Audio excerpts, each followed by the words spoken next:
Hello, everyone, and welcome to another episode of Tekken Talk. Today we are Tekken talking about Tekken Talk Live.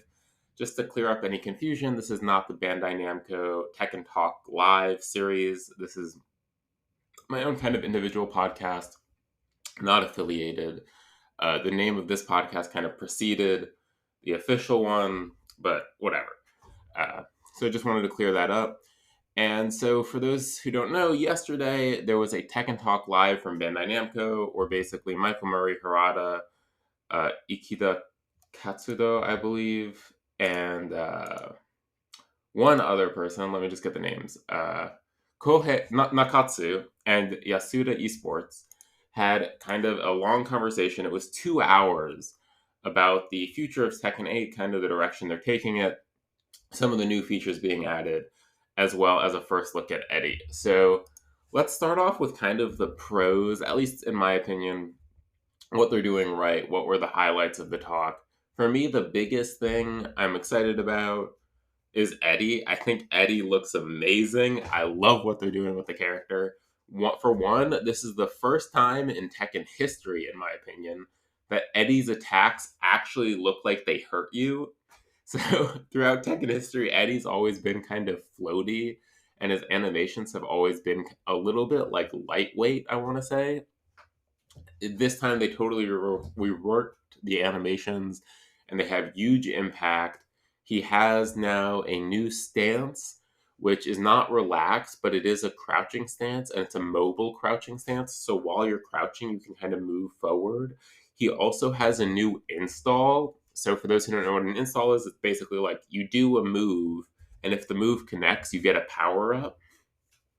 I think there's also ways to like taunt and get a power up. For instance, Jamie in Street Fighter 6. But Eddy has this new thing where basically he can do a certain sweep. If it's a clean hit, he'll get like level 1 green stuff. And if he does it again, he'll get level 2 green stuff. And basically, what this does is it gives him access to like a new, really powerful low in level 1. And then in level 2, the low's buffed even further. And both these lows are out of handstand. So they're really emphasizing Eddy's handstand stance, it looks like. Also, they're emphasizing his kind of like mix up potential, which is crazy because that's already kind of what Eddy was about. But it seems like they're going all in on it, I think in a good way. For instance, they gave him a slash kick, so he has an easier way to get in. The pro being, my guess is, Harada pointed out, like, don't be worried if you're like, oh my gosh, I need to learn all these new Eddy moves. My guess is going to be that he's going to be fairly linear, and Tekken 8 sidestep is, pretty buffed, especially compared to Tekken 7.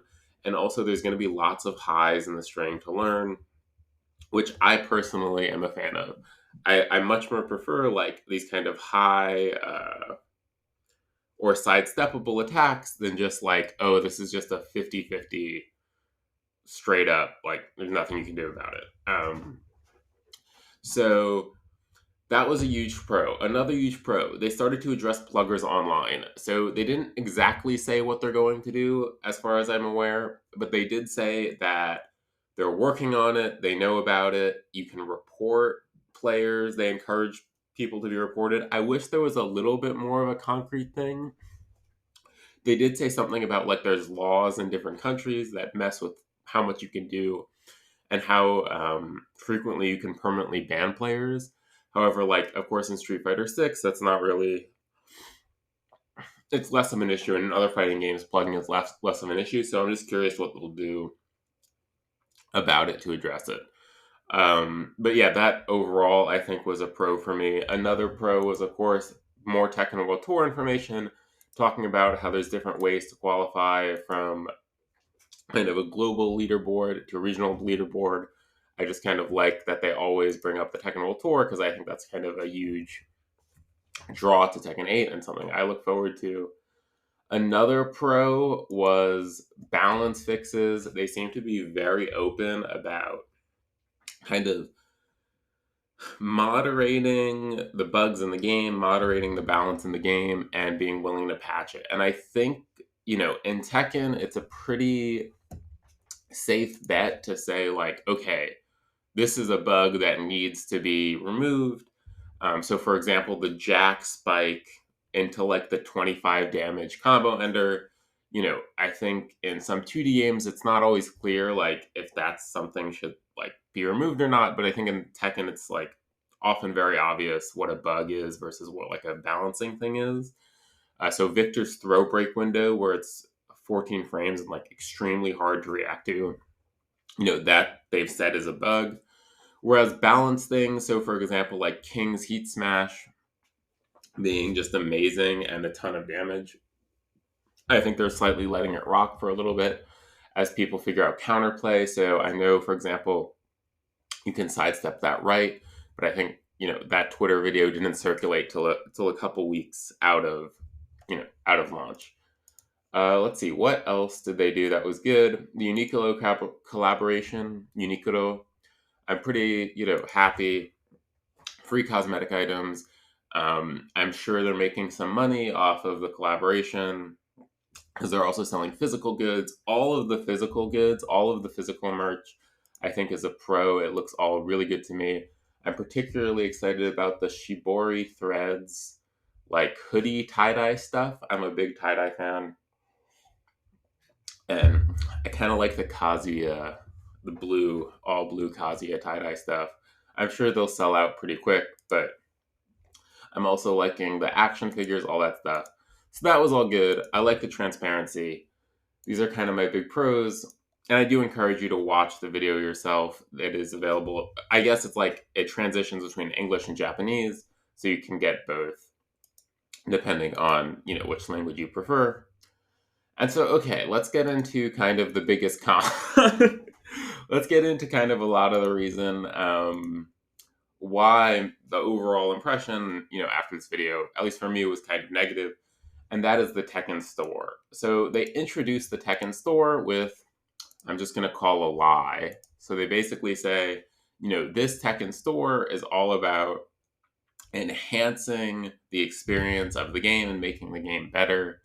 Again, we know when something like this comes out a month after launch, when it's not mentioned before reviews, when it's not in review copies, it's just blatantly false, right? Like a paid-for store with an in-game currency, which we'll get into more, is almost never a net benefit.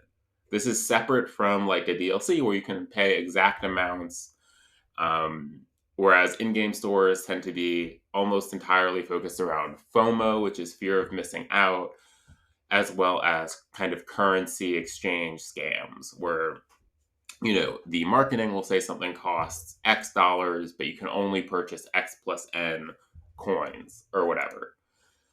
And so they start off with kind of, at least for me, something I said literally, 2 episodes ago, where they're going to say, the marketing will be, this is for making the game better, et cetera, et cetera. But I think we need to look at it a little more critically, and let's kind of get into that now. So the first important thing to know is what is being sold in this Tekken shop. So there's basically 2 categories. They're both cosmetic. One is classic costumes or classic outfits, which basically means costumes from previous Tekken games for different characters. And another is avatar costumes, which is basically for like the Tekken dojo area where you can walk around and dress up as kind of like King or Raven or any one of the playable characters.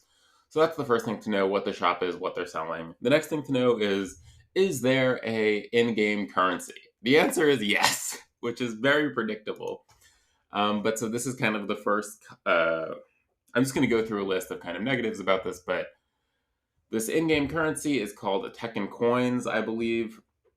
We do not know how you can purchase Tekken coins, but we do know that it's very unlikely that you'll be able to purchase Tekken coins at an increment that matches the cost of items in the store.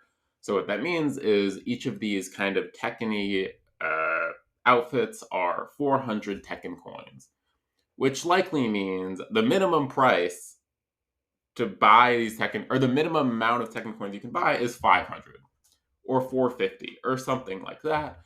And we know from research that this kind of, and from other games, that this kind of creates a psychological effect in many people who are like, oh, I can't leave these coins unused.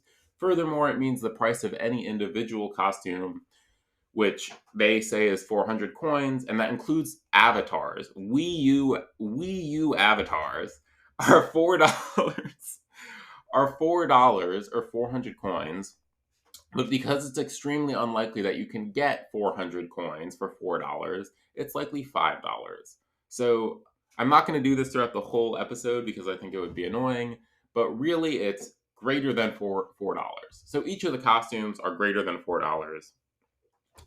And, in my last kind of episode where I previewed this, I said praiseworthy. Like what I think should be good, and I would be super hyped is if they were around like $10 for the whole pack. So you have 32 characters, 32 legacy costumes, about $10, which makes each costume around like 30 cents, I think.